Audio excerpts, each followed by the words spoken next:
OBS gives me great data on whether it's my fault. Like, it tells me how many frames are being dropped and how long the connection problems are lasting and stuff like that.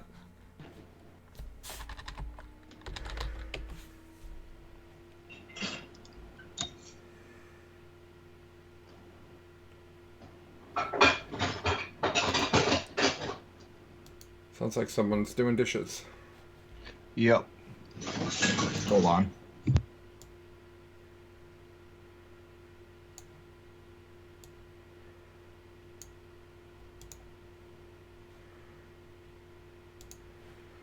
Okay, we should be back. Can you hear us okay?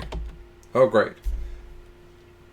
Timpy says, audio and stream seem to be working. Fan-flippantastic. Sorry about the delay, everyone. As is the way, you get started going and there's internet problems, and naturally the only solution is to unplug my router for a while and plug it back in again. Which I have done. It appears to have solved our issues. I've heard of that troubleshooting method. I tried turning it off and on again. So, are we ready to get started, guys? I think we know what our agenda is and people can hear us. Are you ready, Mitch? Yeah, I'm ready. Okay, and Chuck? No, Good? let's do it. All right. Yeah.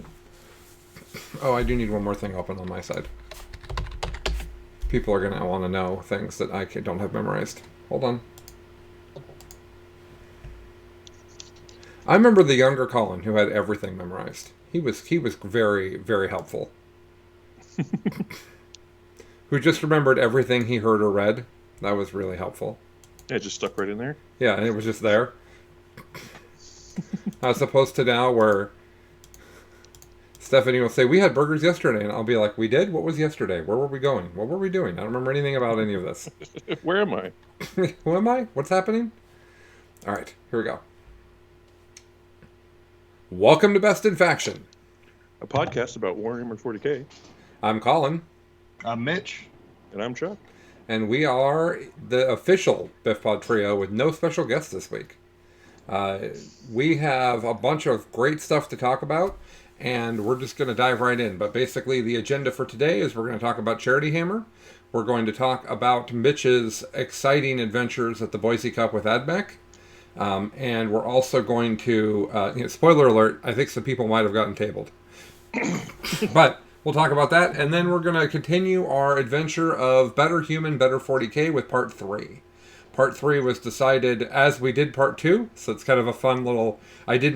This is something that we kind of disinserted in, and it wasn't part of my original plan for Better Human, Better 40k, so it's kind of fun that it's organically growing as we do it. Okay, so let's get started. First of all, next Saturday is the first ever Biff Pod official GT, which is pretty darn cool. It is a 30-person 5-round GT out here in the Pacific Northwest. I am fortunate enough to have a little bit of property. I moved away from the city to far away from the city, and now I have land, and a few extra buildings. So I actually have room to do a GT here without people having to be in the house with my wife, which is the requirement of doing a GT here, is that people are not in the house with my wife. So we're doing a 30-person GT next weekend. It is pretty much a vast majority of the best players in the Pacific Northwest. I won't be playing in this one, but Chuck and Mitch certainly will be. Do you guys want to say just briefly what you're taking? Good, Mitch. Not like the full list, just like yeah. Is it going to be similar to Boise, or are you going to rev on it a little bit? I don't know what rev means, but I will do some iterations, yeah. Well, it's because I used the wrong word. That's why you were confused. And Chuck? I'll be playing New Sisters. I'm going to split Bloody Rose and Argent Shroud, and then use Celestine and Morvenval because their buffs are not subfaction based. Cool. So it should be pretty interesting. Buddha Bob says there be cat now, we need dog. Goose is right here. He was behind me, but I think he was feeling camera shy. Here, dog. Dog. Okay. So, so we're gonna have a 5-round GT next weekend. It's gonna be super fun. And we are going to stream 2 of those games so we're 10 altogether. We're gonna have 2 streams going. that provided we can get all that set up. The Charity Hammer tech crew is going to be out here for this, getting everything set up so that we can do some stress testing for Charity Hammer. Um, so yeah, that's going on next weekend. Look for those streams. They're going to be at 10 a.m. Pacific on both days, with an hour-long lunch after the first round both days. And we're going to make sure we have the best games on stream that we can have. So come check that out. Our good friend Tyler and myself will be running those streams, getting them going, and it should just be a fantastic experience. Now that GT is significant, but we'll come back to why here in just a little bit. So I've mentioned Charity Hammer a number of times on the show over the past few months, but we haven't done the actual what is Charity Hammer and what are we doing and when's it happening. So so let's dig into that. So 3 years ago now, we had the idea of putting together a stream event and having some of our friends, at that time not from the Art of War, but it was Nick and a few of our other friends, come out and basically do a stream marathon. The idea was we get good players out, we start Friday evening, we go to Sunday, we don't stop playing, and we do competitive 40K on stream in a format that is the most helpful for the audience. And the idea was that we would do that for charity. And the charity that we selected all those years ago was Child's Play. Child's Play is a charity that was put together by Mike and Jerry, the guys that started Penny Arcade.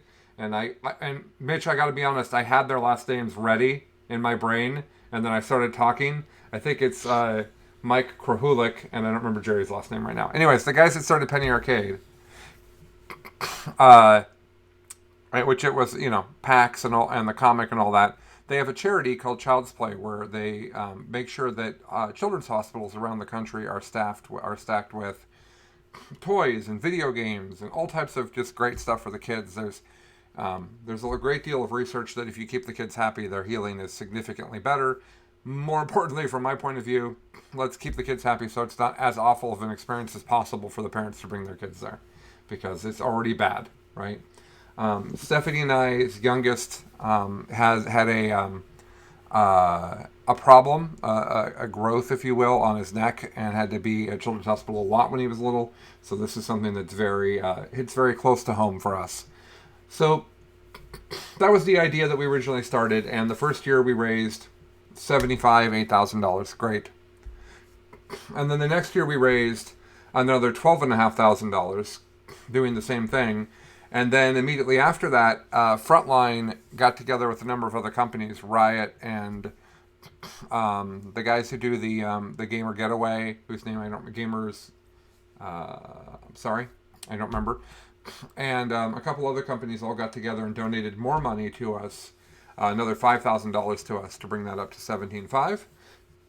And then we did a small version of Charity Hammer earlier this year because of the pandemic. We couldn't do the full thing, called Hammer Out Cancer, that was to raise money for cancer, and that raised another roughly $10,000, $11,000, $12,000. So altogether, we've raised about $40,000 for charity over 3 stream events, which of course is just incredibly cool. One of the things that this really shows off is how incredible this community is, because that last fundraiser was in the middle of the pandemic, when people are out of work, people don't have the money they used to, the economy's not doing great, building materials had started going crazy, so anyone trying to do anything, it was expensive.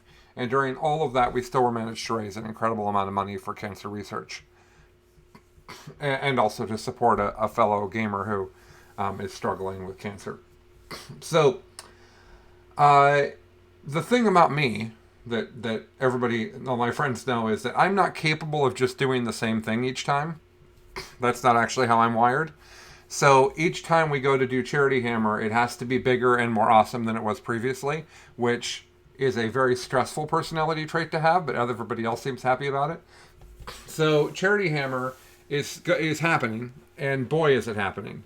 This will be the biggest, craziest spectacle that we have done by a wide margin. This will be the equivalent of the first Charity Hammer and the second Charity Hammer being done together at the same time, is actually in stream quantity and number of players and number of games and quality of opponents. All of that is basically an aggregate of the first Charity Hammer and the second Charity Hammer. So let's talk through what Charity Hammer is and how you can find out about it.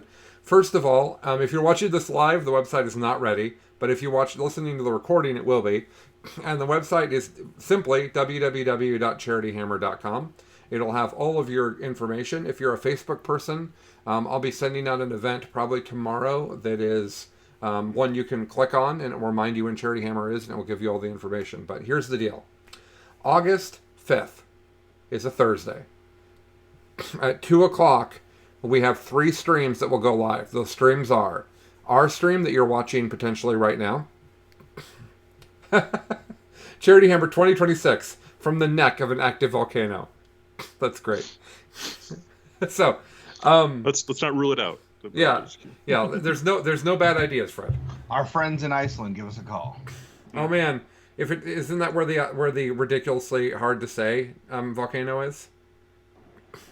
Yeah, they have lots of ridiculously hard to I mean, say I feel things. like that's going to be a theme on the whole Charity Hammer if we're going to Iceland. Is Yeah. just how do you mispronounce this?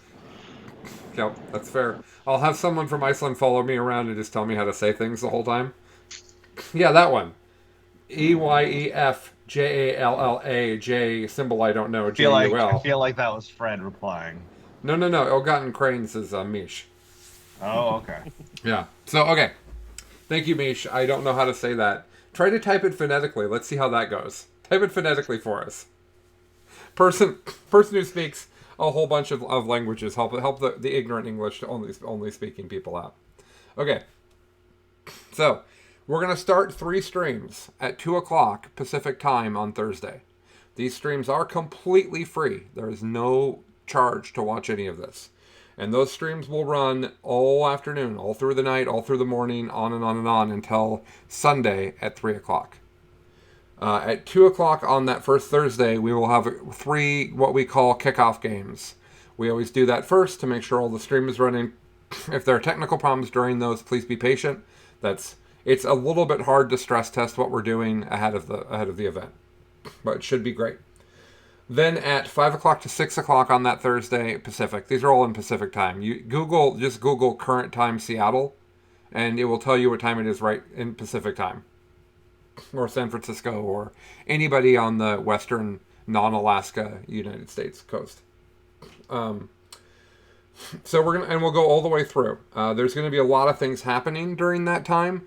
There is going to be a GT, and that GT will have 22 people that have traveled here or are accomplished 40K players from this area, all seeded and playing single elimination GT.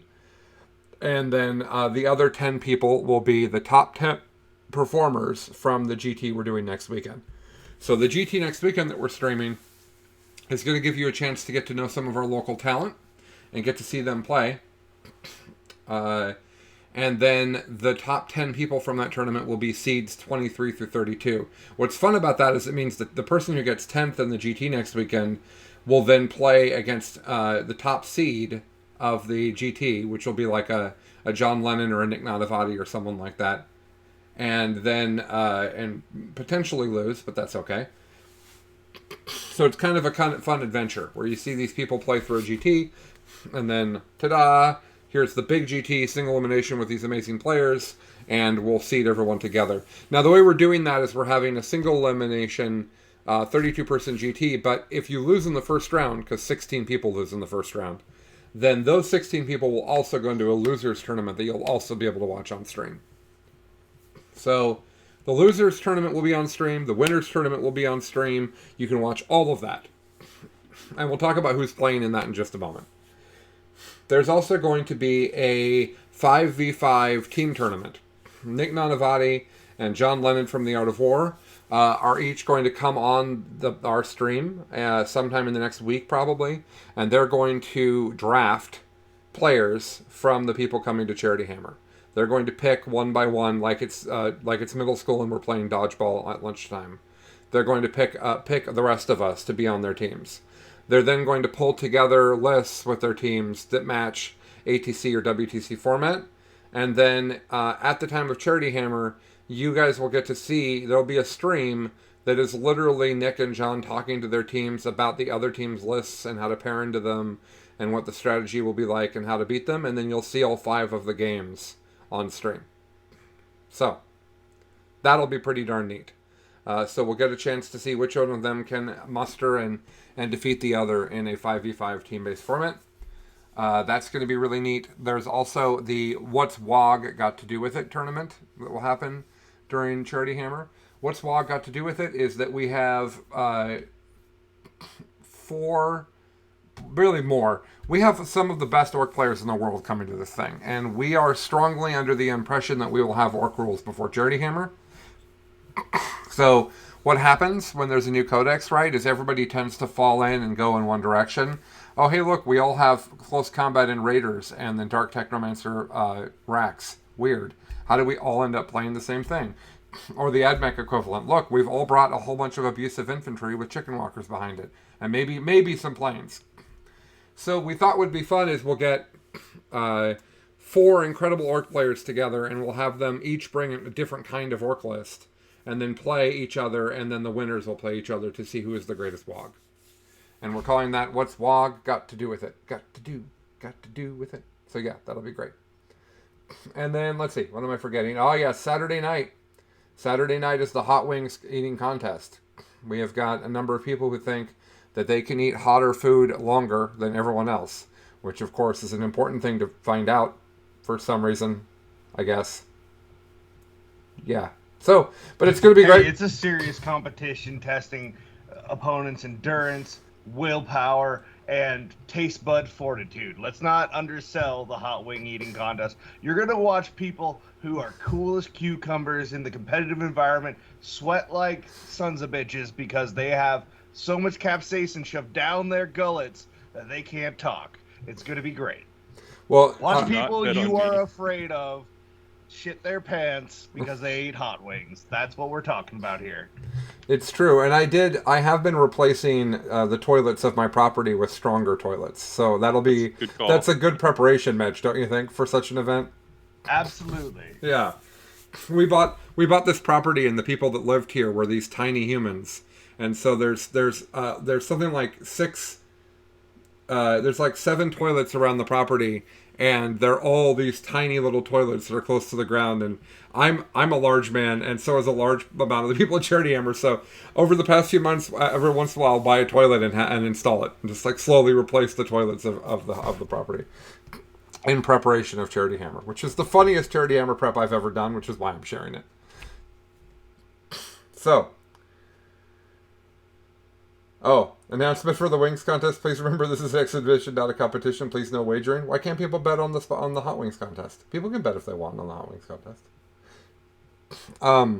We are making Nick Nanavati participate, and we have been told he has no ability to eat spicy whatsoever, so I think that'll be the early round entertainment. And then we've got people like JT McDowell and Alex McDougall who have talked a pretty decent amount of smack about their ability to succeed at this. So I'm excited to see who wins. Maybe we'll find like a golden toilet or something as a trophy for the winner. Maybe that'd be good. So yes, there's also the hot wings eating contest. And then what's happening when the rest of this is not happening? Well, just games. And it's just people playing each other. We try to put them together into interesting matchups.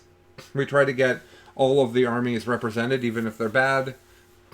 We try to make sure there's something for everybody. So now, let's announce right here, right now, the actual locked-in roster for Charity Hammer. Here we go. So first I'll go through the 22 people that are playing in the GT, and then we'll talk about the event staff that's also supporting. These are alphabetized, not by seed. The way we're seeding the GT is really awesome, but we unfortunately didn't have it ready for today. I wanted to talk about it.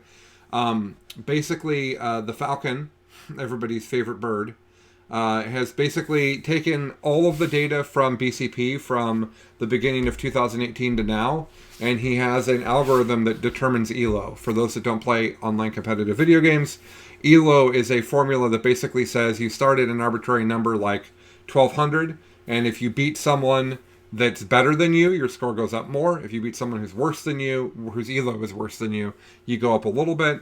And then you lose a lot if you lose to someone worse than you, and you lose a little bit if you lose to someone better than you. And so by looking at everyone, it can tell when Mitch and I played at the Boise Cup in 2018, it knows what Mitch's ELO and my ELO going into that game is. So when Mitch beat me, it adjusts our ELO as such.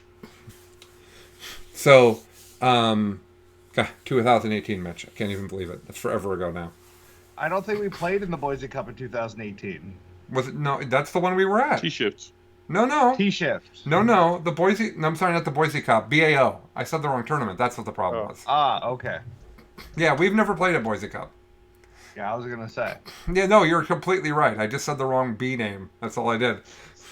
Anyways, so we have a true elo, and then we're ranking everybody as such. It's super duper cool because it's a great way to kind of do a career ranking.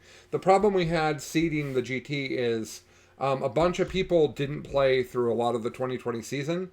BiffPod supported that. We told people that they shouldn't be playing in big tournaments in 2020, so we can't now go back and reward the people that did it and not the people that stayed home. That would be silly. So we can't really do right now rankings and have it be and have everybody ranked appropriately. So we're doing career basically over the last 3 years. How have you done? That should be more of an aggregate of how good you are rather than how much you've been playing most recently. So that's how we're going to do the rankings. We'll have them done for the next episode, which will hopefully be soon because we're running out of time. And we'll walk you guys through it. Okay, so here's who we got. First of all, OG Charity Hammer member, probably the best Tyranids player in the world, in my opinion, Alex McDougall. New to Not the... a shocker. He's quality content all the way through. Yep. Just great human being, great player. Couldn't ask for anyone better. He's also very kind while also having this sassy Canadian streak that I really enjoy. He is an exceptionally sassy Canadian. This is true. Yeah. We actually have several sassy Canadians coming, so that's actually a theme of Charity Hammer this year. Then, new to the competitive scene, but just wrecking it and top 10 in the ITC right now, Anthony Vanilla is coming to play his Drukari. He is, I think, the most hype of everyone on this list, based on his text messages to me. Long time amazing 40k player and all around wonderful human being Brad Chester from The Art of War will be here. This is Brad's and Anthony. It's both of their first attendances to Charity Hammer. Brad, and for those that don't know, Brad is a finalist at every major tournament he goes to. His win-loss record over the last few seasons is absolutely stupid. Like, he loses less than 10% of his games at tournaments.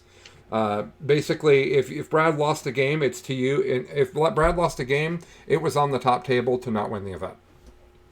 Yep. So he's a true student of the game. I appreciate listening to him a lot. Just did a interview with him for the Unbroken podcast on my Custodes loss from Boise Cup. Great dude. Yeah. And he is okay with us sharing that we're pretty sure he is the shortest person coming to Charity Hammer, which I'll tell you why. And he said it's okay to share that, and I will share why that's amusing a little bit later. Next up on the list is the one and only WOG, closest to our hearts, Mr. Chuck Arnett, who hopefully will get to play Orcs. I'll get to play Orcs. Okay. I hope to play new Orcs. Okay. All right. People think you like Chaos the best, Chuck. I have a wonderful supportive marriage with Orcs, and a cruel and difficult mistress with Chaos. And I don't want to pick. Okay, fair enough. Next up is Let's just say none of the relationships are healthy. No, none of them's good. And next up is the member of BiffPod who talks the most and provides the least value, and that would be myself. Next up is our 40K's most reliable chuckle, Danny McDevitt. Danny is from Mob Rules and now from Grim After Dark, their weekly Tonight Show style 40K podcast, which is just incredible if you haven't listened to it yet. Grim After Dark on the Frontline Network. It's hilarious. They do a great job. Danny, in his own right, is quite the accomplished 40K player. He's won quite a bit of stuff in his meta, traveled some, done pretty well elsewhere, and he did really well. He was one of the people at the last Charity Hammer that was considered to be a surprise. He outperformed the higher seeding multiple times. From our local community and just a completely reliable top performer, we have Dave Robson with his Necrons. Another newer member of the competitive scene, I think, I actually don't know his background, is Hamey Paris, who's coming as well. My understanding, Mitch, is that Hamey is all about the Space Wolves, so I thought you might be excited Excellent. about that. Yeah. Then, speaking, you can't talk sassy Canadians without everyone's favorite sassy Canadian, Jim Vessel. Jim Vessel, of course, was a second place or third place in the ITC in the last full ITC season that was ranked. Hmm. Jim, I'm sorry. I think you were second. I just don't I'm remember. pretty sure he got second. Yeah, because Just he a got little bit passed beat out. by Sigler because of LVO. Uh, Jim obliterated people for for that entire season. He is, in addition to being a fantastic player, Jim is a wonderful ambassador for the community. He has a multiple podcasts. His podcast, Best Overall, I will be on soon to talk about Charity Hammer. Jim also is a just a ridiculous painter. So it'll be Incredible artist. yeah, it'll be fun to see his stuff on stream. His Chaos Army that he was wrecking everybody with was just jaw dropping. So beautiful. Next up is one of my closest friends and one of my favorite 40K people, John Lennon. I no longer make jokes about John Lennon's name. It's part of our friendship policy. But John Lennon is, in my opinion, easily in the conversation for the best 40K player on the planet. I'm not saying who the player is, but you couldn't have that conversation without talking about John. Not saying who it is. It's just John. No, I don't know that it is. But you wouldn't if you were out there. if you were coming up with the top three, you'd have to talk about John. Yeah. Top three, top five. You'd have to talk about John. John did just win the ACO, not the OCO. That's not what he won. He won the Dallas Open, and then he got he did well at ACO, and then he won I think like 2 GTs immediately after that. John's a busy man. Next up, as another Canadian, this one's significantly less sassy, maybe my favorite opponent in all of 40K. He's hilarious. He's jovial. Jovial is actually just the perfect word. We're going to stop at that. It's JT McDowell. For those that don't know, JT as a younger man was a professional wrestler, something I enjoy. JT is all in on the Drukari train for all of his time in 40K. He loves Drukari. One of the fun things about JT is he's going to bring a Drukari list, this is my guess, that is completely bizarre and different from what everyone else is playing, and he's going to do well with it, because that's who JT is. So that'll be great. Next up is the only man who can move a piano by himself coming to Charity Hammer. It's Mark Perry. Last time we needed a piano moved at the beginning of Charity Hammer, and I was supposed to help Mark, but instead Mark just moved the piano, because that's a thing. Mark has offered to yeet anyone into the swimming pool that I require during the course of Charity Hammer. I just have to point and say yeet, and he will do it. I don't know that this is actually going to happen, but it certainly is not a thing you should tell me. It's not. It's a lot of power. Yes, it's more power than I probably needed. A lot of mark power, yeah. We talked about having the final of the GT be whoever loses gets yeeted into the pool. Oh, and I liked there you the idea of not telling them and then walking up in the middle of the game with a Ziploc baggie and being like, "Can you put your possessions in this baggie, please, for no particular reason?" At And the then just beginning of walk round away. 5, have everybody put all their possessions in the bags. Yeah. So, Mark plays a ton of 40K. He plays a lot of Chaos. I've seen him play Orcs. Mm-hmm. What does he play other than Chaos and Orcs? But I think those are mostly the things I've seen him play. I think he's picked up random things and played them, but those are the two things I see him focus on. Yeah. And then after that is the original godfather of BiffPod, the reason that any of this exists, and a very accomplished player who unfortunately had to skip out a couple of seasons, our very own Mitch Pelham.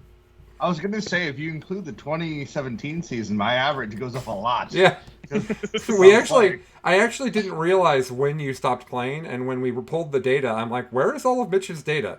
So sorry for everyone that thinks Mitch should be ranked high, but Mitch is missing a lot of data that needed in order to rank high. Next up is another person you'd have to talk about if you were talking about the potential best 40K player in the world. The founder and creator of The Art of War, one of my wonderful friends and my original 40K coach, Nick Nadavati. For those that don't know Nick won the ITC in the first year that I went to the LVO, which is probably, I don't know, LVO 2017 probably? 2018? Sounds about right. One of those. I think 2018 was Grant. I don't know, whatever. 2018, the LVO 2018 is the 2017 season. That's the season where I was bringing the Hellhounds. So the Oh, okay. 2019 LVO is the 2018 season. All right, so Nick won the first one of those that we were just talking about, and Brandon Yeah. Grant won the second one. All right, so Nick has won. Nick has won Nova. Nick has won LVO. Nick has won the ITC. Nick has been on 2 different WTC winning teams from 2 different countries. Nick is a phenomenal player. He's great at the table. He and the Art of War guys, I think, have redefined what streaming looks like for 40K. They are just so engaging and so interesting. And Nick is the original sponsor of this event with me. Nick and I are basically the reason why this originally got put together. So wonderful that Nick can come. Next up is probably one of the best orc players on the planet, Chuck, in Rich Kilton. Yeah, I would. You have to talk about him if you want to talk about the top 3, for sure. But like consistently, I think he's, no matter where orcs are at, you can still expect occasionally Rich to just come up with a G2 win. Yeah, he won Boise Cup last time, not the one that Mitch was at, but the previous one with orcs. So, go ahead, Mitch. Yeah, no, I've played Rich all the way back to 7th edition. I remember playing against Rich, where it's like orcs weren't necessarily a top tier army in that moment, but he always made it a game. There were always tricks. There's a lot of depth that goes into playing one faction for that long. He knows everything he can and cannot do. And he's a master of the horde. Like, he knows how to get the brunt of his army to impact you at one time, or to sell it to you a piece at a time to keep control. And it shows when he plays. I would also say that when I invited him to Charity Hammer, many people said that we've just invited the best person to play against in all of 40K. Possibly. Falcon called him the nicest man in 40K, which I think Falcon knows enough people that that's pretty impressive. Yeah, he's definitely up there. It's always a pleasure. Mm-hmm. Next up is another WOG close to our heart. So actually, before we go ahead, I just want to say something. Colin messaged me the other day saying, "Hey, who do you want to play for Charity Hammer? Is there any guaranteed games?" And I did not reply because the quality of people we have just in general, the job that Colin has done, gathering, just like, I don't care. I don't, literally, this is a tournament I can't have a bad game at. It's literally everyone. Yeah. So just, I wanted to say props to Colin for gathering such a established and well-regarded list of attendees. Man, I really appreciate that, Mitch, because it's been terrible. So I really appreciate that. We had five people that committed to come and then backed out, not because of anything, just because people's real lives are complicated. Yeah, not for a bad reason. Just the roster shifted until yesterday. So I really hope this is the final roster.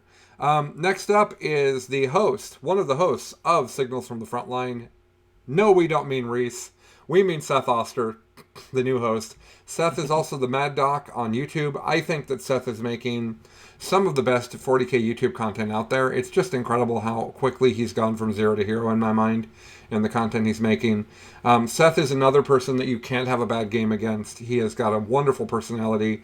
He also is has got a really cool job teaching people to be veterinarians at Auburn. So it's Auburn. He's at Auburn, not Bama, right? Because that's a mistake that can get you shot. I think he's at Auburn. I don't know, somewhere down there in the south where it's too hot to exist. Right? Yes, can't live there. Next up is a longtime winner of all the things in the southeast of our country, and also maybe the tallest man in competitive 40K with Thomas Bird. The reason I mentioned his height and Brad Chester's height is we had a request from many of our listeners that the tallest 40 Charity Hammer person plays the shortest. And those guys are fine with it. So we will have the 5'6" tall Brad Chester try to defeat the 6'9" tall Thomas Bird. And Chuck, I think we do it at the tall table. Oh, of course. Yeah. That's just how it has to be. Yeah. So Thomas Bird is happy to come. We're really excited to see him. He has been at this for a long time. One of the things I appreciate about Thomas is that he tends to play things that are a little bit different from what the rest of the people are doing, but are hyper efficient. And he'll say things like, I don't know why people aren't just taking efficient gun lines. And he'll be right. So, excited to see him. Next up is someone who, when I invited him, was not a 40K celebrity, I don't think. And now is one, which is pretty funny.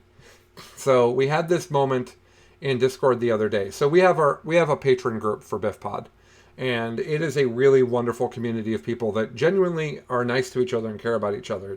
It's one of the favorite things I've built in my entire life, and not that I built it on my own. I didn't mean to say it that way. Could not have done it without the help of a gazillion other people. But in that community, people really watch out for each other. They're very helpful, and so I said to that community, who do you want to have come to Charity Hammer that is the official representative of this community? Who deserves it the most? And they almost well, originally they some people pitched Ennis, but Ennis cannot come because international travel from Scotland is not a thing at this exact moment. But a whole bunch of people said Tim Penny, or as we call him in the Discord, Tom Pony, or as I like to call him, the Pony. Yeah, I was quick to correct that on the Art of War podcast I was on. I'm like, no, you mean Tom Pony. I'm just over here still calling him T-Pin. Like, no one, it's not going to take. Just for me. I like calling him the Pony. I think that's great. Yeah. Anyways, Tim is happy to come. Tim is a very enthusiastic Sisters of Battle player. Tim's an accomplished 40k player in his own right. He's done well for himself. The reason I joked about him now being a celebrity is I think that when I first invited him, he was the host of 0 podcasts, and now he's the host of 13, I think is what's happened in the 3 months since I first invited him. He is now the host of the Art of War podcast, I think. Yep. And he's also on 40K Man Florida 40K Man, whatever the... Okay. And I think he's actually on another one as well that I'm not thinking of right now. I know they're doing crossover episodes of Sister Act right now, so maybe that's what I'm thinking of. So Tim will be here. Super stoked about that. Tim is also a person who's very interested in being a better human and has a lot of really interesting things to say about that. So we'll try to get him on the show and have him talk a bit about that as we get deeper into Better Human, Better 40K. Next up, there's a member of the Pacific Northwest community that it would be criminal not to include. It's if you look at the last 3-4 years of GT and Major wins, it's if you don't see a Mitch or a Colin, it's Zach. Just basically, some people have won some other stuff. Chuck won a GT with Orcs. Peter won our local Peter, not Falcon, won a GT with Eldar Plains. Lately, at the end of COVID here, we have other people winning GTs. But in general, the second most events in the Pacific Northwest over the last many years have absolutely been won by Zach, right after me. Zach is a incredible human in his own right, brilliant, kind, and wonderful on stream.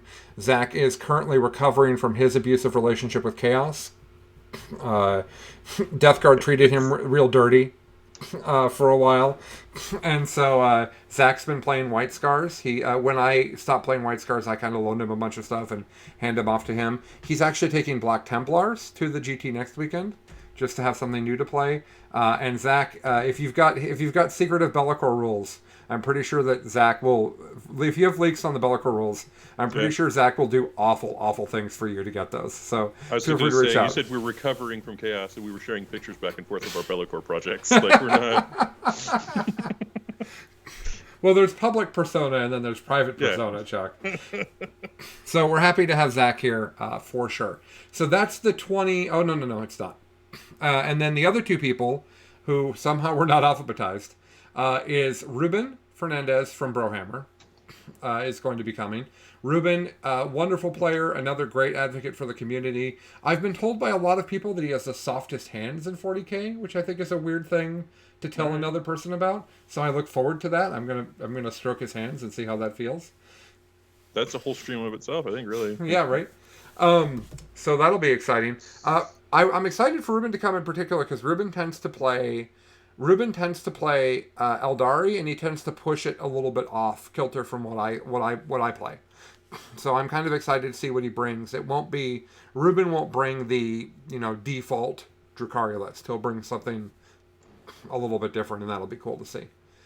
And then finally, Brian Poland came last year to represent Tabletop Titans. Brian unfortunately has a work trip that he can't avoid during Charity Hammer, so he is going to send fellow Tabletop Titan Bridger up to play in his place. I've been told that Bridger is impossible to have a bad game against, so I look forward to seeing that. So those are the 22 people. We'll take them and we'll put them with the 10 people from the end of the GT. We'll seat everybody up. One will play 32, two will play 31, three will play 30, like that. And we will have a hell of a single elimination GT where there will be game upon game upon game for you to watch. And all of this wonderful content will be up on YouTube, will be up on Twitch, will be free. You can watch it after the fact. We don't get rid of any of the content. You will just, it's just an incredible amount of content, and all we ask from you is that you donate. That's all. We're going to raise money. That's why we're doing this. Oh, I'm sorry. I need to finish who else coming. But we're doing this to raise money. What we do is we get a whole bunch of prizes to give out, and then we do two things. We ask trivia questions throughout the weekend that if you answer the first, you get tickets to the raffle, and if you donate money, you get tickets to the raffle. And we'll release all of that on the next episode. We'll talk about how the fundraiser is going to go. But the idea here is to raise money. Now, $12,500 is our record. If we can do $20,000 this year, there are a large number of 40K gamers that you've never seen without a beard that will no longer have a beard. We will have large amounts of shaving of people on camera for your entertainment. If you think I'm kidding, it is not hard to find the pictures and video of us shaving Alex McDougall's head. Not difficult to find. Okay. Perhaps it should be harder to find those. They're a little disturbing.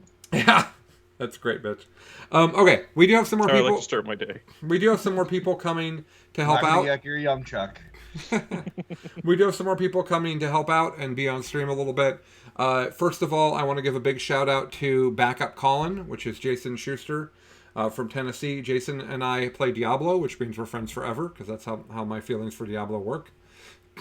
Jason is a fellow likes to organize personality type, and he basically came and said, this is too much, what can I do for you? And Jason's going to help me run the event from an administrative side, which should relax me and free me up to play some more 40K, which will be really wonderful. Then we have the tech trio. I don't know about if you guys remember this, but in the final game of the last tournament at Charity Hammer, when I was playing Nick, the stream went out for a fairly long period of time. It has been explained to me that I am not allowed to be in charge of the technology part of Charity Hammer. And so that is being done by Michael Timpey, who somehow we skipped over on the list of people that are coming. He's on the GT list. Michael Timpey is a longtime friend of the podcast. I had not met Michael, and when we did the first Charity Hammer, and he reached out and said, effectively, as politely as he could, this isn't going to work and you're going to need help. He didn't say it exactly that way, but that's how it came across. And Michael flew without having met me or many of us. Michael flew to the Edmonds where I was living and basically barely slept and made sure the technology worked the whole weekend for the first Charity Hammer. Michael's my hero. Also one of my very closest friends. Also the person creating Outward Realms that we've talked about quite a bit. Michael will be playing in the GT. With his Necrons. Anyways, Michael's also part of the tech trio to make sure that the technology is absolutely stellar and works wonderfully the whole weekend. So the people that are going to be doing that are Michael, Tyler Eggy, who is let's call Tyler a brilliant software nerd from Southern California. I think that's a good description of Tyler. Longtime AdMech and Custodes player. I think, Mitch, you've had him on the podcast before, so... Yes, he was on our Grey Knights. Oh, Grey Knights, I forgot about Focus, that. Yeah. And a couple others promoting his website.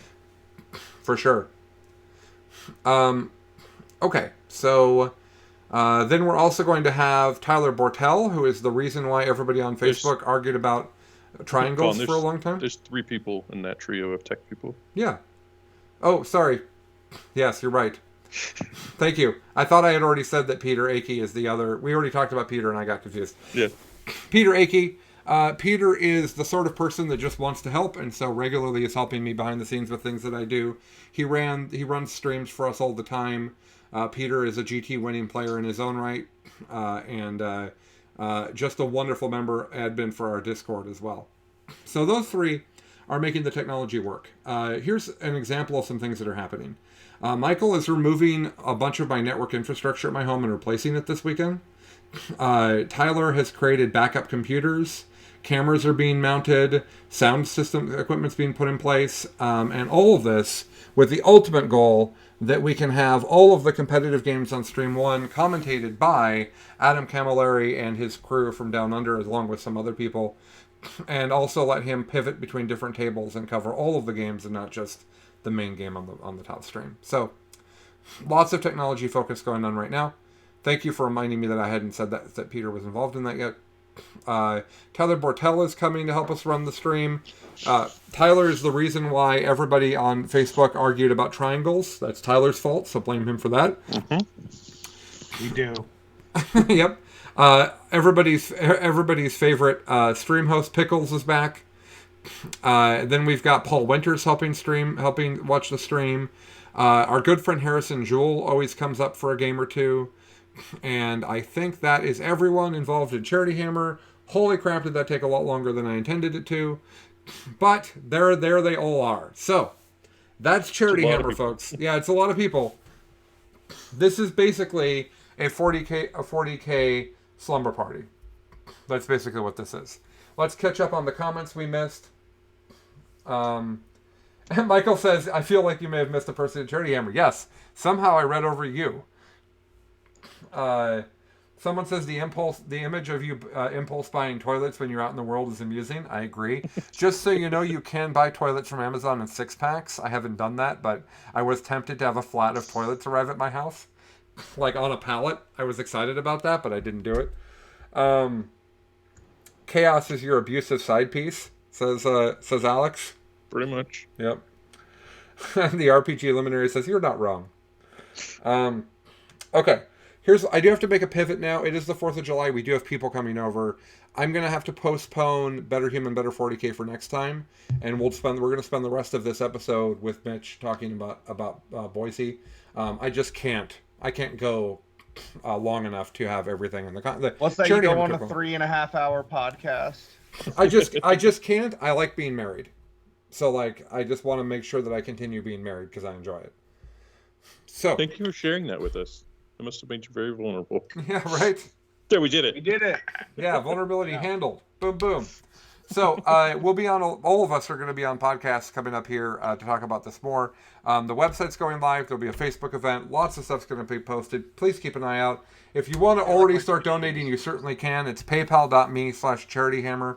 I don't know how the raffle tickets are being done yet, but you will still get raffle tickets even though you donated ahead of the thing.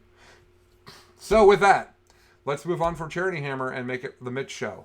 So, Mitch, tell us about what Boise Cup is. Well, my camera seems... Can you guys hear me? My camera seems to have had a seizure. No, but it's perfect. Fine. You're just standing really still. Yeah, but you look like you're deep in thought. It's like when they would call the reporters in Iraq, and they wouldn't have a video on them, and they just have a stock photo of them looking perplexed. That's what contemplating all the human tragedy. Sure, exactly. Yeah. Contemplative. That's a better word. Yeah. Anyway, so Boise Cup is run by Captain A, Aaron Albert from Trader A Games. Definitely want to plug that for him. He does a lot of 3D printing, terrain, and used model sales on eBay. So it's been run by him for, I think this is the fourth Boise Cup now. I made the first one, Colin made the second one, and then obviously 2020 happened, and we had not been back. But we also had friend of the show and Charity Hammer veteran and host of the Battle Hosts, Mark, was also judging as well, doing his part to help make sure events happened. This was a dual GT event. They were able to have a GT for 40K and for Age of Sigmar, which was really cool. The ABU Games, the host of the host shop, has a basketball court literally available for 40K tournaments, and then they used a racquetball court for Sigmar tournaments because, smaller turnout but higher hobbying, so you want better lighting and, all that kind of stuff. That's all great. The things that the Sigmar people love to say about. No, I'm kidding. Anyway, it's a really cool event. Every single table is themed. All the terrain is matched. You have 360-degree walk around for table space. It's never crowded. It's never hot. The only downside this year is they're remodeling all the bathrooms, so we had porta potties in 108 degrees, which isn't the best. but understandable when you're just trying to get stuff done in this material supply shortage. So, as far as lists go, the list I brought was the next iteration from the list I played at the team tournament, which we covered a couple weeks ago. So I brought a Lucius battalion because everyone told me I had to play Lucius. They're amazing, and I need to run them. So I figured I'd give them a shot. So in that battalion, I had 20-man Rangers, 20-man Vanguard, of course, with the data tether and the Omni specs on both. Two. Uh-oh. Am I not coming through now? No, we hear you. Go ahead. Oh, okay. Two Manipulus, each one rocking the upgrades. I believe it was Artisans, and I don't remember the other one off the top of my head.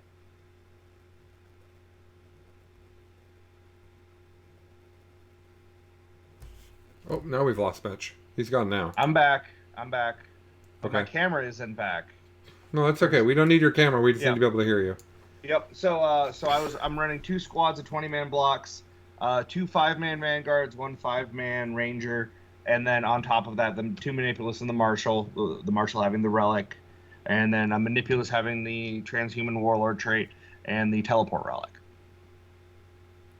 On top of that, I have a Mars Patrol with 1 Manipulus, 2 squad. Oh, and I forgot in the Lucius, obviously, 3 9-man Rust Stalkers and 1 9-man Infiltrator. Really important. Sort of the heart of the list. And then for Mars, I've got 2 Infiltrator Patrols and then 1 20-man Ranger Squad and 1 Manipulus with the low G upgrade, so I can have them do the action. So then that whole 20-man squad is having 6s to hit explode to additional hits. So going into the first round, I got Imperial Guard. It was the Left Coast Corsairs. I should have my phone available in front of me, but I do not know where my phone went. It has completely disappeared. Yeah, I'm actually trying to find Boise Cup for you so I can read you the list. Yeah.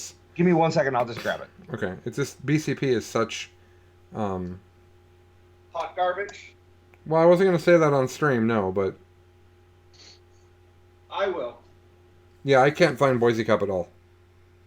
I have a phone with 12 gigs of RAM, and it still can't run BCP smoothly.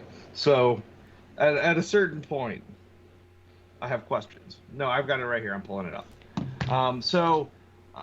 There's not a lot to go into this game. He was running Scions along with Catachans. He had a couple Mana Cores. He was a very experienced guard player, but unfortunately, and this is going to be a theme for the tournament, I went first. And by going first, killed about half of his army and completely blocked out anywhere where the Scions could be, basically, for his turn 2. He was able to find one little line, and it basically came down to him figuring out what points he could get, and then me being like, well, I don't really want 100, because if I get 100 immediately, I'll have to play an AdMech player. So me, making sure I got, like 80-something points, because it's just ridiculous. Okay. I actually have it up if you want me to read any of the lists for you, Mitch. Yeah, go for it. You want to go to round 2? Sure. All right, so round 2 you played Ben Cromwell, who very saying that he's a longtime 40K player means I couldn't have said it for many of the other people we said. But Ben's been competitively playing 40K for as long as Chuck, longer than Chuck maybe, a long time. He's been playing competitive 40K as long as I've been playing 40K. Okay. Yeah. That's the difference. I heard about him as somebody who was super good when I was just when you were just a guy that I owned. Yeah. And he brought Necrons. I was gonna read the list, ahead. But you can go. Okay. And it has the Circumstance of Awakening and the Relentlessly Expansionistic. Chuck. That is the 6-inch move, and I'm assuming the OPSEC. Yeah. And then he's got a. It is. Okay. He's got a Viral Construct. He's got a Locust Lord and a Scorpec Lord. He's got 2 units of 5 Destroyers. He has a unit of obsidian destroyers, which are different, I guess, and there's 5 of those. Oh, 2 units of 5 of those. I'm so embarrassed. Tempe's watching me not know what any of these Necron things are. And then and then 2 more units of 5. Oh, so I see. 2 Scorpec destroyers, 2 units of 5 Scorpec destroyers, 2 units of 5 Ophidian destroyers, 2 units of 5 Locust destroyers, and then 3 units of 3 Locust heavy destroyers is his list. That was That's a lot of shooting. Okay, so out of destroyers. So this is gonna start. This is one of the 2 lists that I would say had the potential to give me the most trouble in the tournament. I really love this Necron list. Okay. So the big thing that Ben has going on here, he has some great anti-tank shooting. He has great anti-infantry shooting. All of it's AP2 or AP3 or better. He's got great combat. All of it gets to just move 6 inches, not with no restriction of being within 9 of your opponent. Mm-hmm. And that's a really important distinction, because if I set up my infiltrators incorrectly, he can just be on them and destroy them really, really quickly. So he made one critical mistake, I think, in this matchup. So again, I go first, and he had set himself up basically that he could go 6 inches backwards to the back table edge and 6 inches forward, so he'd have a really good engaging place to be if he was going first. He moves everything to the back table edge. This is where I think he makes his mistake. He needed to have had one 5-man unit, because his units are really big and they block out a lot of space. You need to have one unit move 6 inches forward as a screening unit to not let me use the Lucius redeploy for my Vanguard, because my Vanguard are really the scariest thing into this unit or into this list, because everything is not a vehicle. So I wound everything on 4s to hit. So that's not great for him. So if he pushes one unit forward as kind of a sacrificial lamb, all of a sudden I can't dominate that mid-table nearly as much to and then deliver the haymakers I needed to really reduce the shooting. Because the problem with his army is there's not that many models, but if you kill 2 out of 3 of any of those units, chances are he gets a model back. So you only kill 1. Mm-hmm. So you either kill the whole unit or half of your shooting isn't realized. And that's actually really, really cool into AdMech, where I either overkill really well or I split fire and do a lot of chipping damage. That second tactic just doesn't really work well against him. I need to commit an overkill, but if I'm doing that, then I might not kill enough of his units and he can come back at me, because everything he has is 2 damage or better. So this is going to go into what my analysis for Lucius. Lucius in the first match does nothing for me. I just win harder against Imperial Guard. Yeah, cool. I'm getting +1 saves against Lasgun and hot shotgun fire. Cool. They were already not going to kill you. Yeah, I was already going to win against that list. Yeah. Against a list that actually gives me trouble in all these Ophidian destroyers and stuff, it does nothing for me. All of my Rust Stalkers and Infiltrators that are Lucius are 2 wounds, which means he's shooting 2 damage or better stuff at me anyway because he wants to. So unless you're just spamming Rangers and Vanguard, Lucius actually has a lot less benefit unless you're just trying to avoid chip damage, which fine, I guess, if that's something you really care about, or if you're really relying on that range extension, that could also matter if you're counting on those Flappy Boys, until they're fixed. But in general, it did nothing for me in this match. Every single time an opponent in this tournament wanted to kill the transhuman 20-man Vanguard or Ranger blob, they died every single time, because there's enough multi-damage shooting out there that the Lucius benefit when something is a priority target just doesn't matter. It makes everything else annoying. Mitch, can we talk about that for just a second? Because another topic that you and I have talked about a lot is sometimes it's okay if your super durable thing dies if it took the whole turn to make it happen.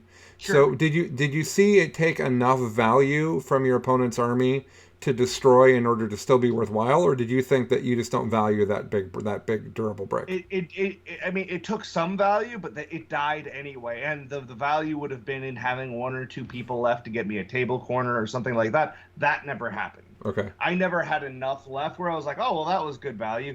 Yeah, cool, you absorbed all the shooting there. But if I had just taken different things, I would have. My whole army is -1, and I absorbed that same type of shooting anyway. So moving on from there, though, I'm able to, because I got first turn, I'm able to do enough damage that my trades become efficient enough that I'm able to win out on that game. That's really what it comes down to. If he goes first, he pushes 6 inches forward. I'm a lot more pinned, and he's going to do a lot of damage to me. I think it's a game. I can probably still pull out a win there. I don't think it's a bad game for me necessarily, but it's a much, much harder game. And there is definitely a chance that I lose there. That is something to really understand about AdMech is they are not, some of their stuff is super points efficient, but unlike Dark Eldar, where it just kind of works and you can just kind of overwhelmingly win because you keep getting these steady buffs through the game. Your units just keep getting better and you have a points efficiency surplus of them. That is not the case with AdMech. If you choose the wrong Canicles or Doctrina, if you extend yourself out in the wrong way, it can come back and bite you. It is not too good to fail. At least in the list I was building, which was probably what I feel is closer to what AdMech will look like after we get the FAQs. Okay. I was playing something that I feel like will all 100% of its functionality will survive after FAQs. Okay. So something to think about there. You ready for round 3, or you want to talk about Cromwell some more? No. Okay. No. Really cool list. I think he has great games into most of the meta, and that movement gives him the option that as long as you're thinking carefully, you'll be like, oh, I'm just going to move them out of line of sight, or I'm just going to do all these different things. That gives you a lot of durability. I just think his one big mistake was not moving one unit forward to screen me out more for turn 1. I think people don't appreciate how good the pregame movement stuff is. Like, yeah. I know that almost every Sisters game I've seen so far, they're using the pregame move. Chuck, sure. Does that seem like that's just going to be an auto take? I don't even know how you get it in Sisters. I don't know where it comes from, but I just know I keep seeing people using it. The Dominion squad have it, and if they're in a Rhino, they can take somebody else with them. But yeah, it's a massive jump because, like, I just place the Rhino so I can be aggressive or hide behind a building, depending. I've also heard that if you have 2 Dominion squads, you can move the Rhino twice. By the way. No, that's gross. Okay, so next up, Mitch played Josh DeBoer. Did you know that Josh is a patron? Oh, yes. We had a lot of conversation about it. We had a great time. Okay. Yep. Yeah, I've actually talked to Josh in our voice chat a number of times. He's a great dude. So he also brought Necrons. And his list... there were 5 Necron players and 5 Chaos players at this event. Oh, wow. So representing. Josh's list is great because it's almost... If I built a Necron list based on what my favorite models are, this is almost what the list would be. It's all like my favorite stuff. So he is also a Circumstance of Awakening and Relentlessly Expansionist. It's almost like that's been solved. Yeah. And then he has a viral construct, which is a 15-point thing. I don't know what does. But then after that, he's got a Catacomb Command Barge with the Voltaic Staff and the Resurrection Orb, the Staff of Light and everything. That's his Warlord. I love that thing. I love the model. I love what it does. I wish that they were more common. I know that they don't suck like they did in 8th, but I just wish they were more common. Then he had a Chronomancer. He's got 20 Necron Warriors. He's got a unit of 10 Lich Guard. I love Lich Guard. He's got a unit of 6 Scorpec Destroyers, 2 with Reap Blades and 4 with Threshers. I don't know what any of that is, but that's okay. And then he's got 9 Scarabs. I'm sure if I saw those Destroyers on the table, I'd be like, oh, those guys, sure. Yeah, they chop things up. Yeah. Then 9 Scarabs, and then 5 Wraiths. Then he's got a Patrol that also has the same traits. Chronomancer, Immortals, Crypto Thralls, Hexmark Destroyer, and then 2 more units of 5 Wraiths. I just think this list sounds like the Wraiths are fast, good, durable, close combat. He's got good shooting. He's got, there's a lot of really neat stuff happening here. Go ahead, Mitch. So Josh was an excellent opponent. I didn't have a single bad game at this tournament. No one was salty about AdMech. Most people, I think, in part because I fielded 1 chicken. Like that, and I forgot to mention that in my list. The reason I brought 1 AdMech chicken is there's a specific AdMech secondary that says if I kill more infantry than you kill vehicles on my turn, I get 3 points. And I just have to have a vehicle on the table. So the idea is you hide the AdMech chicken, and if I'm playing against an infantry army, it's an easy 15. So that didn't work at all. The AdMech chicken was the worst part of the list. But going into Josh's game, I went first, so I won. That really, it's not fun to summarize games that way, But basically, I was able to have all of my rust stalkers hidden. But if I get first turn, they're going to move 8, ignoring terrain, and charge, ignoring terrain. And I set up my infiltrators the same thing. They're hidden, but if I get first turn, I've got all this movement 8 to really get up in your face. So if you don't, so basically the philosophy behind my list is, if I don't go first, I have all this stuff hiding far enough behind terrain that you have to come on the other side of the terrain, which means you're in range of my army shooting. So if you want to kill what I have put in the midfield, you have to expose yourself so I get to kill that stuff back and then hopefully kill more. So because I went first, I was able to just do a massive amount of damage. Shocking. Teleport my Vanguard up front, take the midfield, just delete the 20 warrior squad with the Vanguard shooting. That was what I decided to do. I'm like, oh, what would be great if I just didn't have to deal with a bunch of OBSEC bodies, and they're gone. Just gone. Josh was an excellent opponent, and again, it became a lot of him trying to get as many points as he could, while I was trying to figure out, where to be, and I was mainly just kind of like, at that point, I'm like, okay, let's see what this unit does into that unit, and just experimenting with my list to figure out what worked well. But basically, especially with the type of list I'm playing for AdMech, if you go first, the game's pretty well in hand.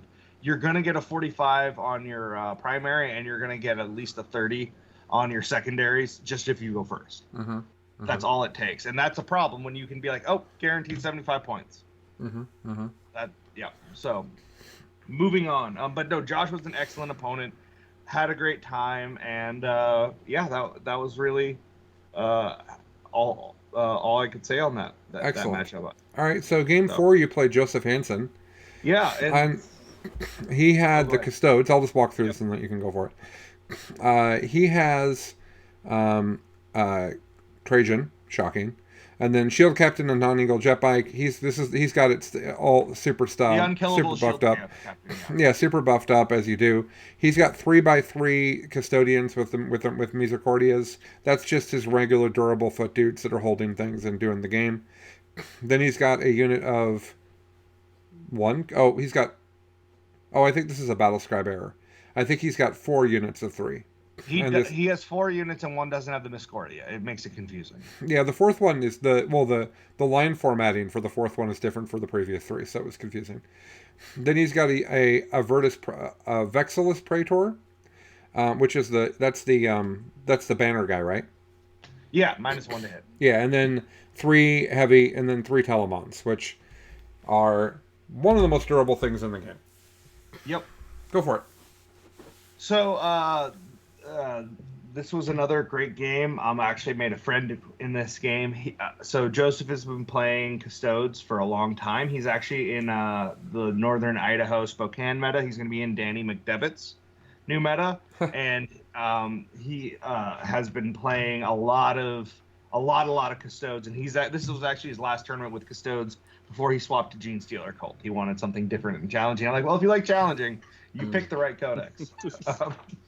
So he wanted to stop winning. That was kind of what his goal was. He needs to spend some time in the pain booth. Yeah.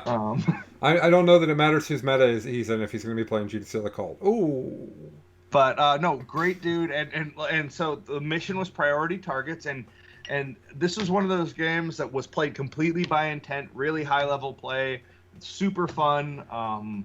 And he said right up from the get-go, he's like, okay, this is one of the only missions I can beat this army on. I need to go first, and I have to go hard at you. Before he knew if he was going first, and before he knew like anything else. And he deployed correctly. I actually did a breakdown of this specific game for Unbroken for the Art of War, so you can check out a really in-depth version of this, like every single mistake I made and everything he did right. But I'm going to hit the majority of stuff here.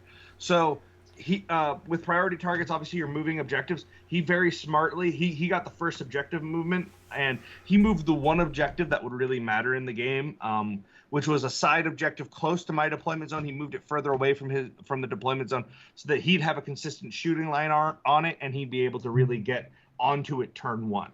I moved his objective, his home objective, so that it would be out in the open, thinking, okay, well, at least I'll be able to shoot. Maybe I'll get a chance to shoot something off there. That was a mistake. I should not have done that. I moved my own objective as well, and then he moved the last side objective. I needed to move the other side objective in my home objective. That would have been a better move, because no matter what, he was always going to have a character sitting behind a Telemon that could be on that objective. And that was a mistake I made. But so we get everything set up for deployment. He gets first turn, and I'm like, okay, as long as I can get one hold more and I can kill one Telemon, I have this game in hand. Guess what? 2 things I failed to do this entire game. Turn 1, he moves forward like he said he was going to, ignoring the center objective entirely, just playing these 3 corner objectives. He puts the one non-Miscordia squad into deep strike, and he gets on the objective. He's able to kill a 20-man squad of Lucius Rangers. My Mars Rangers are fine. My Mars Vanguard are fine. I teleport the Mars Vanguard into his back corner to try and hopefully pick up a couple of his infantry squads. I failed to do that. I leave each one at 1 guy, which was unfortunate. If I pick up both those squads, that's also the game in the amount of firepower I would have seen back. I try to scrape his captain and Telemon off of the objective he's holding. I do some good damage to the Telemon, like 6 wounds, and I get like 6 wounds onto the captain, and I'm like, okay, that's not a 1-turn thing. Next turn, I've got him. He is able to swing back. So I should explain. His turn 1, to get where he was, he had to make 3 10-inch charges, which was the other thing that put me on the back foot. So he was on the objectives, killing my Rust Stalkers and Infiltrators turn 1 when I was counting on that happening turn 2. So from there, I throw OBSEC, because I have those 3 5-man squads. I throw OBSEC onto that objective along with Rust Stalkers, hoping to just kill the captain and then outnumber the Telemon for OBSEC. I get the Telemon down to like 4 or 5 wounds, the captain down to 1 wound, and which is where he'll stay for the rest of the game. That 5-up Feel No Pain against the mortals that the Rust Stalkers were put out, he just made like 5 of them, and it's like, oh, he's alive. So at that point, I continue to try and scrape him off of that one objective. I also realized that killing a Telemon is kind of the game for me, because he has While We Stand We Fight, obviously. So I have I have Wrath of Mars into a Telemon twice and gotten it down to 2 wounds. He has then taken that Telemon and hidden it all the way in the very back of his deployment, where nothing can get to it. I outflank a fully intact 10-man squad of Infiltrators and bring them out on a table edge 12 or 9 inches away from the Telemon. I Wrath of Mars. This is turn 4. Wrath of Mars into him. 42 hits. I need 2 6s. I get 1 out of 42. That's just dice, guys. It'll happen to everybody. So don't kill him on the shooting. I'm like, okay, charge, don't make it. Reroll, charge, don't make it. That's the game. So there were that's the kind of the high level version. There were like 7 or 8 moments I could have won this game, and the dice just never went my way on those moments. I could have done things better at the beginning of the game, and I could have deployed more of my Rust Stalkers on one side and just committed to taking that side objective. Had I put another squad over there, I think that changes the game. So this is an example of where dice never went my way the entire game, but I didn't get diced. I still could have won in other ways if I had done things differently, and I still took lessons from it. It's easy to be like, oh well, he made all these charges and blah blah blah, and it's very easy, especially against Custodes, because it feels like they never miss. To be like, oh well, his dice were just good, mine were bad. No. It sounds like he came knowing what he needed to do. He came in understanding the matchup and the mission. He did everything. He knew correct. where he was going from the beginning, 100%. And he stuck to it, and it worked. Yep, and it was cool to see, and we hung out a bunch more after that, and I'd like to think of him as a new friend I made at the tournament. It was a really cool game, really intense, in a good way, of like, okay, what can I do to win it? And I was always in that game. And I think that's the other thing, right? When we go back to the competition or contest, like, competition says, well, you didn't win, you didn't do a good enough job. But the contest side of me says, well, I had a great game and I made a friend. Like, that's a win right there. So having a balance of those perspectives, I think, helped me out there where I could have felt like, oh, I should have had this game in it. No, no. You can always be humble. One of the things you talked about, Mitch, was that you could have deployed differently, and I've played a couple tournament games against Custodes recently, and what struck me is that even though I was playing in the second game, I was playing Drakar, I was playing a fast army. It struck me because Custodes are so durable and so deadly and so deliberate, you really have to vary, like your deployment's really important. You really have to think about where your things are going to be and how they're going to interact with the custodes things that are going to be headed that way. Because custodes aren't that fast, right? They're not slow, but they're not that fast. You can kind of presume where they're going to be able to get to, and you can actually set things up to be able to deal with the Telemon. The mistake I made in one of my custodes games I've played was not thinking that through and presuming that my speed would save me. So just when you're dealing with an army that's so deadly and so durable, try to look at where your opponent's deploying. Think about how fast his stuff moves, right? And then like as it like okay, the Telemon moves this fast. That's where it is. Do I deploy to ignore it? Do I deploy to kill it? Which one is it? And whatever you're going to commit to do it. Yes, you have to do it. You have to. It has to occur. Because what they're counting on is you just putting just not enough resources there, and that's the tipping point for them to win. Did you also have the? Did you split fire quite a bit, Mitch, or did you get hosed by their defensive stratagems? No. So the part of the reason I felt good going into this matchup is my army relies on almost no rerolls and almost no multi damage. So most of what Custodes had going into me, I didn't care about.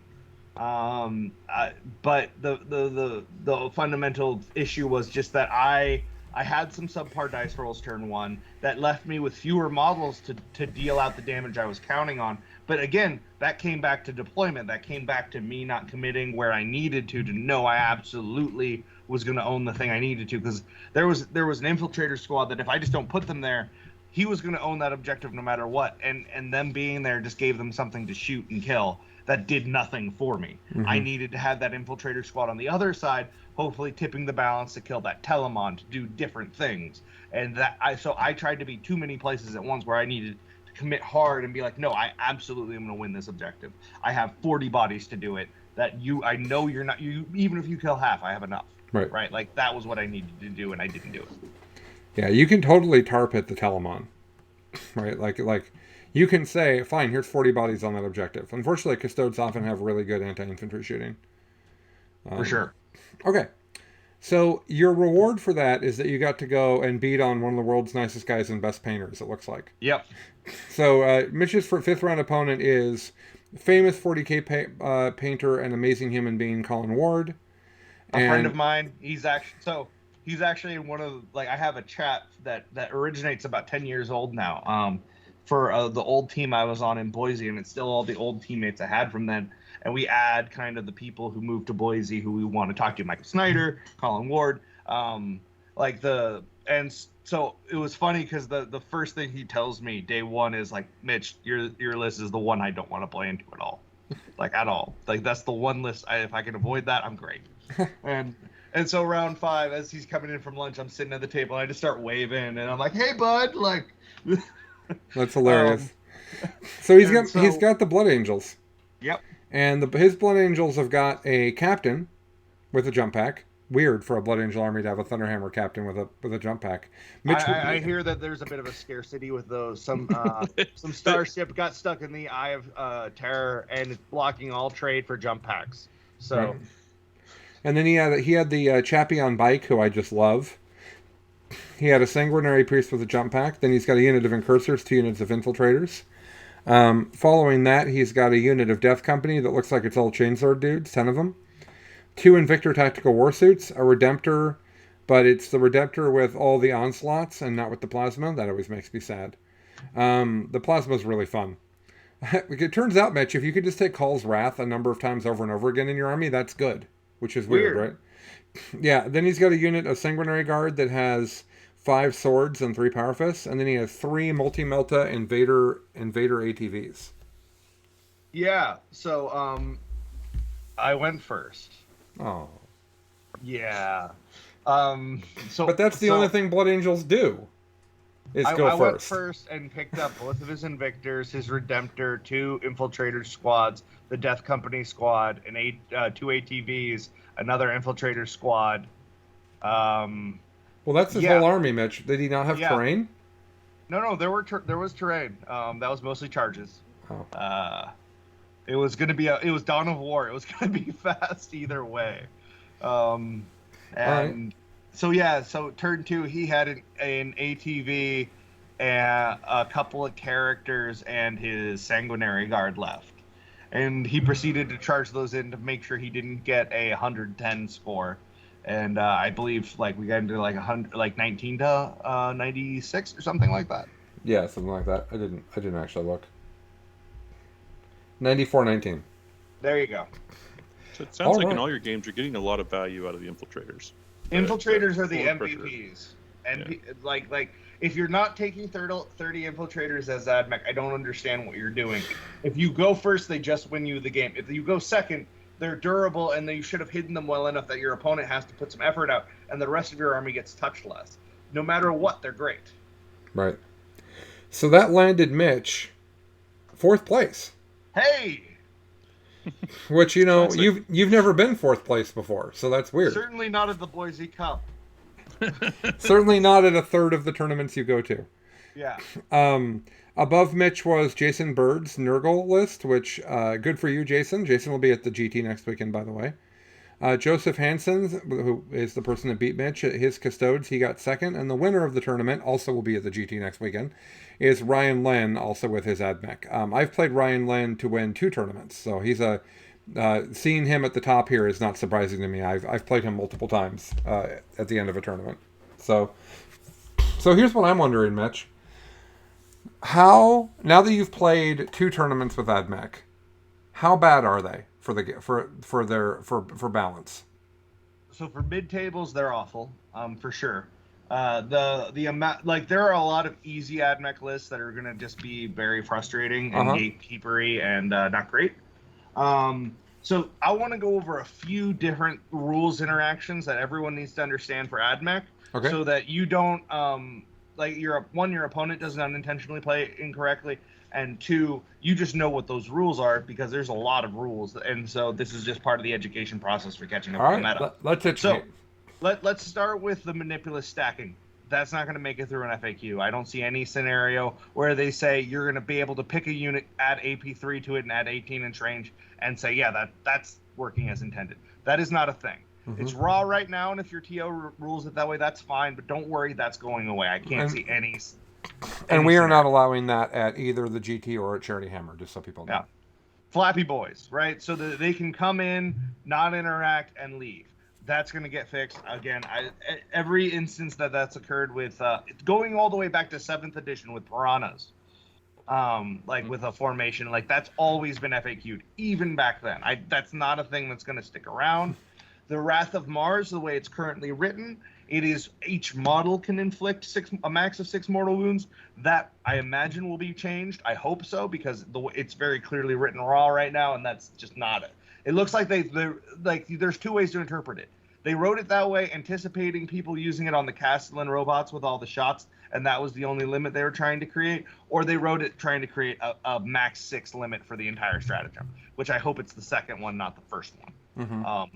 So going into that, though, there is some interesting interactions with Mars, with the Wrath of Mars.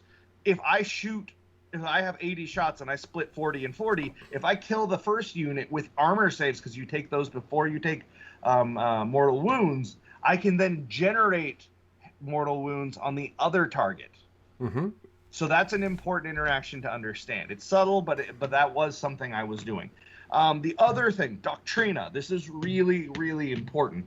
Doctrina modify your ballistic and weapon skill, the actual stat.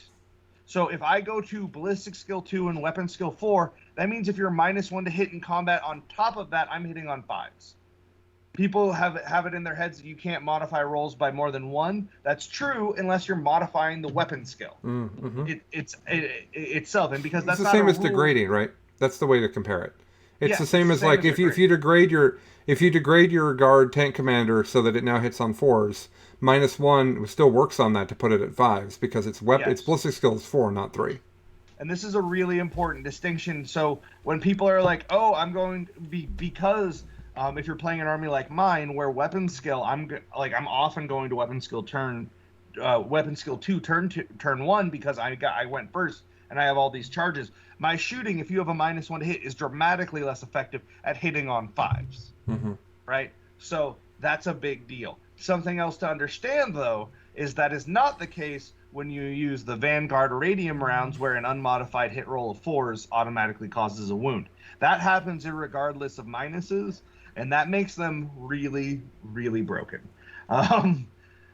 It gets really, really crazy with that. So the other rule to make sure you understand, and I learned this at the tournament, I had to be corrected on it once, is the Omnispecs only ignores light cover. It does not ignore dense cover. So another really important thing to understand is if you're in woods or something like that, you're getting that -1. They are not ignoring that. They are ignoring the +1 save. That's it. So these are, I know these seem like very small things, but when you're talking about a unit that has so many buffs and can do so many different things, they dramatically change the actual math output. Just these small changes of they like, no, you are hitting me on 5s, or no, you are still -1. Like, these things do matter, and they do change how AdMech play and feel. Playing AdMech the way I did, they still felt overpowered. But that was more of the something that could be adjusted with points. I think I just felt like I had too many models for the points I had. I think once we get some nerfs in place for the clearly broken things that people are... Oh, one more interaction that's really important. Lucius, if you have a chaff launcher on a plane, you do not modify a 2 damage weapon to be 1 damage so you get +1 to your save. No, that's completely out of order. Yeah, it does not work that way. It never worked that way. It is not possible for it to work that way. Yeah. And if you're on the fence about it, ask yourself this: if I shoot you with a damage 1d3 weapon, what save do you get? Oh, look, that shows you can't retroactively get a save. It's very clear. Well, the -1 damage from that the vehicle gets happens in damage. Like, to be clinical about it, the -1 damage happens at the end when damage is dealt. It doesn't happen at the beginning, whereas the armor save happens during, like, the armor. You have to figure out your armor save when you're rolling saves. At that point, you don't know how much damage you're taking. Exactly. No damage no damage modifications have happened at that point. It references the damage profile of the weapon, which is not modified until after a wound or save is failed, at which point it gets reduced. Right. Is how I would say that. And Mitch, Fred is asking, will AdMech opponents have to have infiltrating units to keep AdMech units at bay in order to have a game into them? Yes, if you are playing AdMech and you are worried about if you don't have infiltrators and you're playing AdMech... Oh, no. I don't... Other question. People playing against AdMech, do they have to have a version... Do they have to have neutral... Yes. Basically null deploy units in order to have a game against AdMech? Against the AdMech I play, I personally feel like yes. That is super terrain dependent. The less terrain there is, the less those infiltrating units gain value. Sure. But in general, I would say yes. There's a lot of different ways you can do that. And again, part of it is just, it doesn't have to be a lot of them. One sacrificial unit to be of ratlings or whatever it is, to just be like, cool, this is going to be my flank, or that I own, that I'm going to make sure I don't have pressure against. You just need to have some area where you don't have to concede that mid-table to AdMech. Yeah, and I would already tell you to take, like, there's more stuff than just AdMech that's a problem here. If you're playing Marines, have at least one unit of incursors or infiltrators. Yep. If you're 100%. playing Drakari, have Mandrakes. You just should. You only need one unit. They're 75 points. They're good in combat. They shoot reasonably. Like, they aren't bad. Like, lots of other books would be like, oh my god, this is only 75 points? Like, take Mandrakes.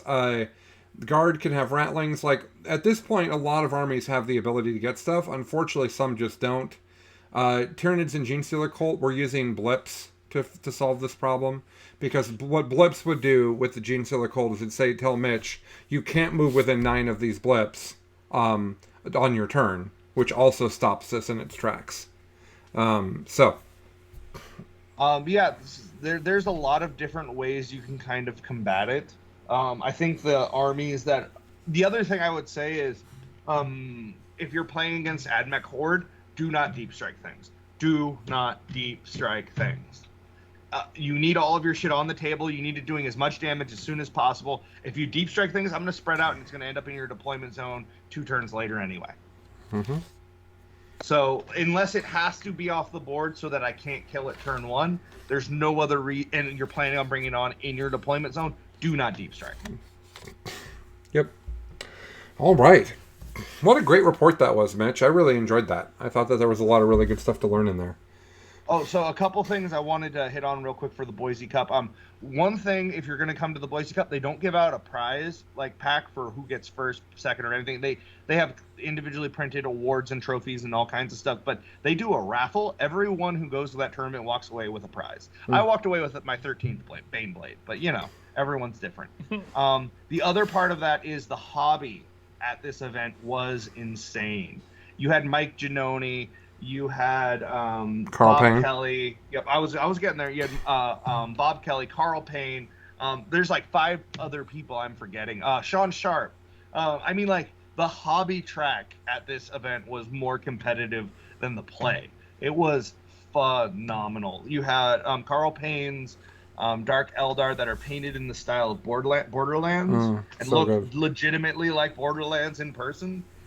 Is amazing. Like, it was super cool. It's a phenomenal event, and I hope to see like next year. I think they're gonna try and do a lot more people. This is sort of the COVID bounce back sort of thing. They wanted to make sure they had enough terrain, but hopefully next year we'll see like 60 plus people, major status, and again, and it's just gonna be amazing. Can't wait. Yeah. Cannot wait. I would absolutely go back. We had a great time when we went.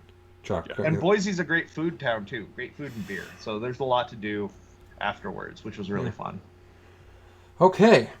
So, next week is our GT. Week after that is we'll try to get the winner of the GT on to talk through their games. We will then announce the seeding for Charity Hammer. We also have the draft coming up for the team tournament. All of this is going to be on our channel. So make sure that you go and subscribe to us on Twitch, twitch.tv/BIFPOD. Subscribe to us on YouTube, youtube.com/C for channel /BestInFaction. Go find us on Facebook, facebook.com/BiffPod. Find us on Patreon, patreon.com/BiffPod. I don't know why I made YouTube the only one that isn't BiffPod, but so be it. So, thank you, everyone. We really appreciate you. If you're in America, please have a wonderful and safe 4th of July. Maybe if the area around you is already on fire, maybe don't make it more on fire. Or, if it's not on fire, why don't you not make it more on fire too? I'm just going to put that out there. If there is no fire present, maybe that's a good state. Yeah, maybe you don't want fire. Anyways, have a wonderful 4th of July. We are certainly 3 people that love living in this country, and it's certainly a good holiday for all of us that is turned into explosions and beer. But that's fine. That's just America. That's all that is. So, all right, everybody. We're going to be back soon. Lots going on. We're on Art of War Down Under this week, talking about practice games, so catch that. And we will be back with all of you guys soon enough. Thank you, everyone. We love y'all. Bye now.